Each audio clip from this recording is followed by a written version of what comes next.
غلام قومیں جو ہیں وہ اپنی حاکم اقوام سے بہت کچھ لے لیتی ہیں، بہت سے رسوم و رواج جو ہے ان سے متاثر ہو کے لے لیتی ہیں۔ ہمارے لیے بھی ایسا ہی کوئی دیوتا بنا دیجیے جیسا کہ ان کا دیوتا ہے۔ جس طرح یہ بتوں کی پوجا کر رہے ہیں، ہمارے لیے بھی کوئی ایسا ہی دیوتا بنائیے جو ہمیں نظر آئے، ہم اس کو سامنے رکھ کے اس کی پوجا کریں۔ اللہ رب العزت نے فرعون اور اس کی قوم کو دریا میں غرق کر دیا، تباہ و برباد کر دیا، اور اس کے بعد بنی اسرائیل کو اللہ رب العزت نے عزتیں دیں اور ان کو غلبہ عطا کیا۔ اللہ فرماتے ہیں وَأَوْرَثْنَا الْقَوْمَ الَّذِينَ كَانُوا يُسْتَضْعَفُونَ، کہ ہم نے اس قوم کو وارث بنایا جس کو کمزور سمجھا جاتا تھا۔ یعنی ظاہر ہے فرعون اور اس کی قوم کے مقابلے میں یہ لوگ کمزور اور ذلیل سمجھے جاتے تھے، کیونکہ وہ حاکم تھے اور یہ محکوم تھے، ان کے غلام تھے یہ لوگ، اس لیے ان کو کمزور اور ذلیل سمجھا جاتا تھا۔ تو اللہ فرماتے ہیں ہم نے ایسے لوگ کہ جن کو لوگ ذلیل سمجھتے تھے، یعنی حقیقت میں اللہ کی نظروں میں وہ کمزور اور ذلیل نہیں تھے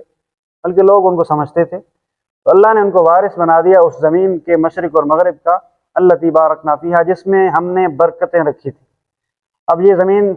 کون سی ہے جس میں اللہ نے برکتیں رکھی تھی؟ تو جمہور مفسرین کی رائے ہے کہ شام اور فلسطین کی زمین ہے مراد، کیونکہ اللہ رب العزت نے بعد میں بنی اسرائیل کو شام اور فلسطین میں حکومت عطا کی، اور کچھ کی رائے ہے کہ اس میں مصر کی سرزمین بھی شامل ہے، اور اللہ نے بعد میں بنی اسرائیل کے لوگوں کو مصر کی حکومت بھی عطا کی تھی۔ اور یہ جو اللہ نے وارث بنایا وَأَوْرَثْنَا الْقَوْمَ الَّذِينَ كَانُوا يُسْتَضْعَفُونَ، یہ فرعون کی ہلاکت کے فوراً بعد نہیں بنایا بلکہ کافی لمبے عرصے کے بعد بنایا،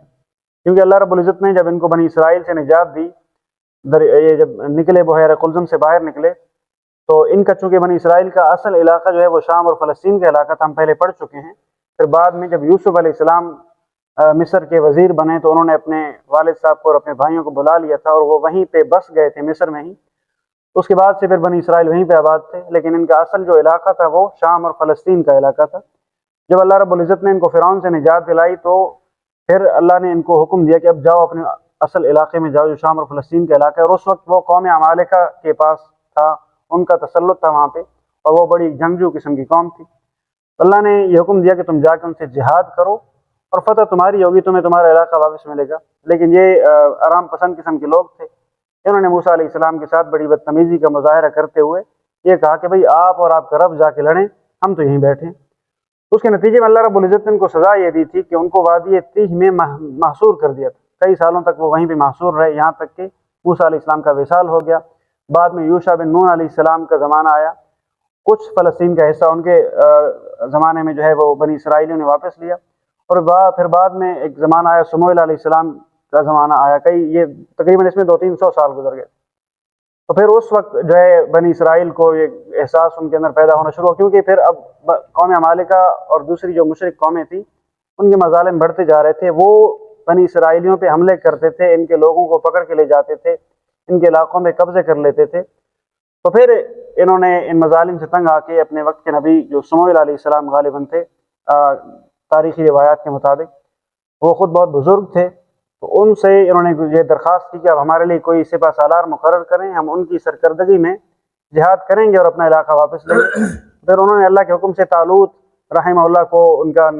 سپہ سالار نامزد کیا، اور پھر انہوں نے طالوت کی سرکردگی میں جہاد کیا جالوت کے ساتھ، جالوت کو قتل کیا، اور داؤد علیہ السلام نے اس کو قتل کیا تھا۔ تو پھر اس کے بعد اللہ رب العزت نے ان کو یہ شام اور فلسطین کا علاقہ جو ہے وہ عطا کیا، ان کو اس کا وارث بنایا اور ان کو حکومت عطا کی وہاں کی۔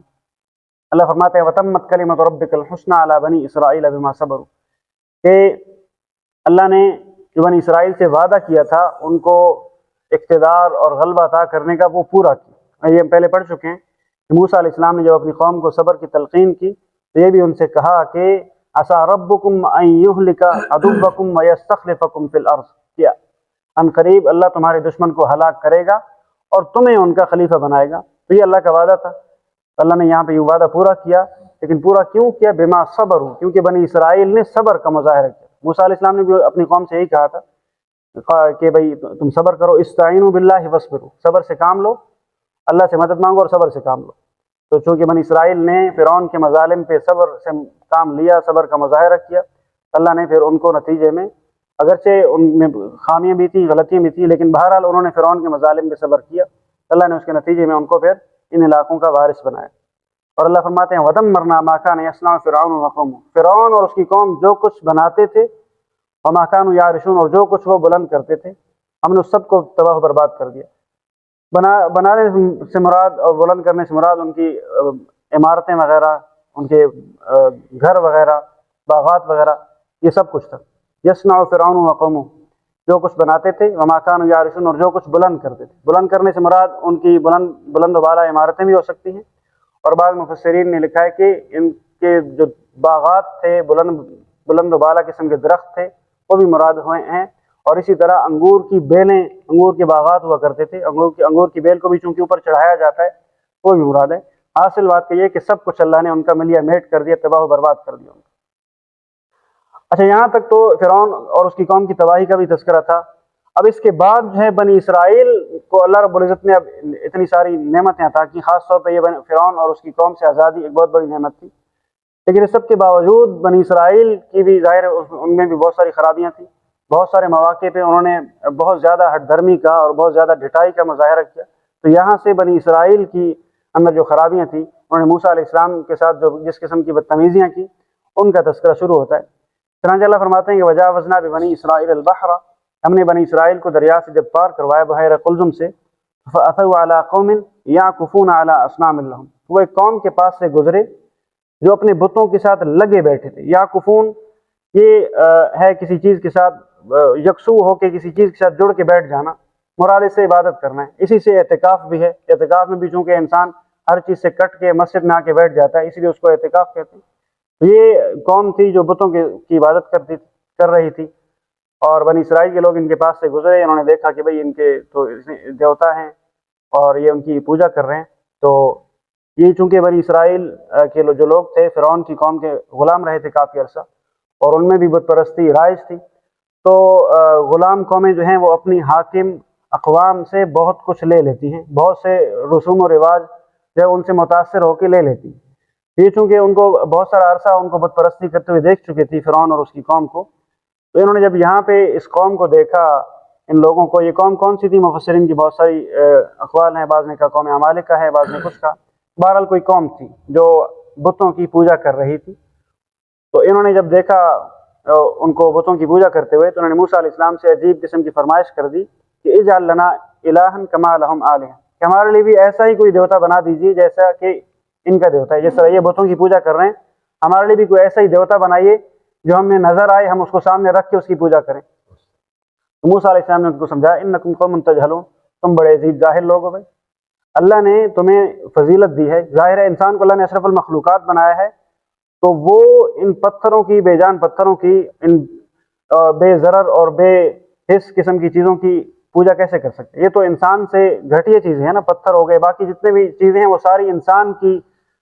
محکوم ہیں، انسان کی خدمتگار ہیں۔ انسان کو اللہ رب العزت نے بالادست بنایا ہے، تو اس کا یہ کام نہیں کہ وہ ان ساری چیزوں کے سامنے جھک جائے۔ اس لیے موسیٰ علیہ السلام نے ان کو سمجھایا کہ بھئی تم جہالت کی باتیں کر رہے ہو، اور ان کے بارے میں جو قوم بت پرست قوم تھی ان کے بارے میں بتا دیا کہ ان ہؤلاء متبر ما هم فیہ، کہ جو کچھ یہ کر رہے ہیں یہ سب کچھ برباد ہونے والا ہے، یہ سب کچھ ختم ہونے والا ہے، یہ بھی تباہ و برباد ہو جائیں گے۔ تم اس قسم کی فرمائشیں مت کرو۔ اغیر اللہ ابغیکم الہ وہو فضلکم علی العالمین، اللہ نے تمہیں سارے جہانوں پر فضیلت دی ہے، میں تمہیں اب اللہ کے علاوہ اور معبود کہاں سے ڈھونڈ کے لا کے دوں؟ یہ تو بڑی ناشکری کی بات ہے۔ اللہ نے تمہارے اوپر اتنا احسان کیا کہ سارے جہانوں پہ تمہیں فضیلت دی۔ ہم پہلے پڑھ چکے ہیں کہ اس وقت چونکہ بنی اسرائیل ہی مسلمان قوم تھی، باقی ساری بت پرست اور کافر قومیں تھیں، تو ان کے مقابلے میں ظاہر ہے بنی اسرائیل ہی افضل تھی، لیکن ایک امت محمدیہ کے آنے کے بعد جو ہے وہی سب سے افضل امت ہے۔ تو ان کو سمجھایا موسیٰ علیہ السلام نے، اور ان کو اللہ کے احسانات یاد دلائے کہ وَإِذْ أَنجَيْنَاكُم مِّنْ آلِ فِرْعَوْنَ يَسُومُونَكُمْ سُوءَ الْعَذَابِ، کہ وہ وقت یاد کرو جب تمہیں فرعون اور اس کی قوم جو ہے وہ طرح طرح کے عذاب میں مبتلا رکھتے تھے، اور عذاب کس قسم کے تھے؟ يُقَتِّلُونَ أَبْنَاءَكُمْ وَيَسْتَحْيُونَ نِسَاءَكُمْ، تمہارے بیٹوں کو قتل کر دیا کرتے تھے اور تمہاری بیٹیوں کو زندہ رکھتے تھے۔ وَفِي ذَلِكُمْ بَلَاءٌ مِّن رَّبِّكُمْ عَظِيمٌ، اس میں تمہارے رب کی طرف سے بڑی آزمائش تھی، اللہ نے تمہیں ان مشکلات سے نکالا اور تم پھر اس قسم کی فرمائشیں کر رہے ہو۔ بلاء کا جو لفظ ہے اس کا معنی آزمائش بھی ہوتا ہے اور اس کا معنی انعام بھی ہوتا ہے، اور اس آزمائش کا ترجمہ کریں گے تو مطلب یہ ہوگا کہ بھئی یہ مشکلات اور مصیبتیں تمہارے لیے اللہ کی طرف سے آزمائش تھی کہ تم صبر کرتے ہو یا نہیں کرتے۔ اور بلاء کا معنی اگر احسان کریں تو ترجمہ ہوگا کہ اللہ نے تمہیں ان مصیبتوں اور مشکلات سے نکال کر تمہارے اوپر احسان کیا ہے، اس کا تقاضا یہ ہے کہ تم اللہ کی فرما برداری کرو اور اس قسم کے فضول خیالات اپنے دل سے نکال دو۔ چلیے ترجمہ دیکھیے۔